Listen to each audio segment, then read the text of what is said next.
Jessica spills why Meg secretly flew to Los Angeles a month before the wedding, paid Reyner $130 to set up Thomas. Why did Meghan secretly fly to Los Angeles a month before the wedding? Now it's exposed by Jessica Mulroney. Despite Prince Harry skipping out on the royal Easter church service for quite some time, there was still much ado about his and Meghan Markle's absence from it in 2018. It was confirmed that the couple were spending the holiday privately, but that didn't stop speculation about where they might be and what they were doing. Then, thanks to a new report by ABC News, there may be an answer to Markle's whereabouts. Meghan left London before her wedding to fly to Los Angeles. This is within days of the Los Angeles-based photographer meeting with and taking pictures of Thomas. Meghan then lied about booking Thomas's flight for the wedding. He was also never sent an official invitation. Curiously, a year before that, a Markle family insider reveals to a tabloid where Thomas is living in Mexico in an article that has the same photographer credited as the one who sets him up for the pap shots in the same location a year later. On March the 27th, CCTV footage captures Thomas meeting with Jeff Reyner, who convinced him to set up the pictures. It appears later when the story breaks in May that the first set-up picture of Thomas looking up Harry and Meghan at a computer were taken immediately. On March the 29th, Meghan flew to Los Angeles to allegedly meet with Doria about wedding dress sketches, only 2 days after Thomas meets with Reyner and a deal is struck and the pics are taken. Note that Reyner makes around $130 from the pictures.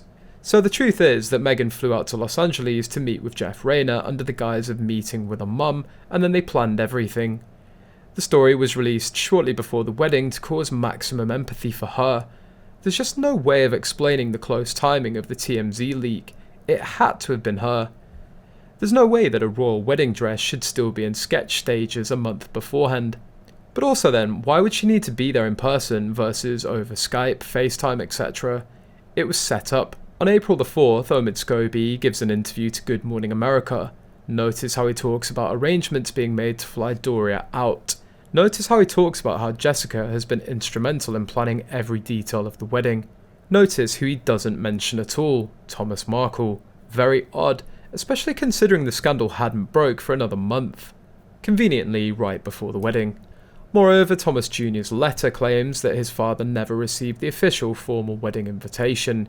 Meg lied to Harry, claiming that she's booked and paid for a first-class ticket for her father to leave Mexico and fly to London as soon as possible on Air New Zealand. He was literally in the hospital when Harry sent him that horrible text. It also proved in court that Meg lied in a letter that Thomas ignored their pleas to reach out. There were copious amounts of texts proving otherwise. Even in Spare, Harry confirms Charles, the palace, etc. were urging him to talk to Meghan, to go in person to support him and sort it out. Meg refuses to go, and Harry sums it up as they didn't understand why not. During a famous interview with Oprah, Meghan opened up about her relationship with her father for the first time since her wedding. She confirmed to Oprah that she'd felt betrayed by her father lying to her about speaking to the press, and revealed that becoming a mother had made her view the situation in another light.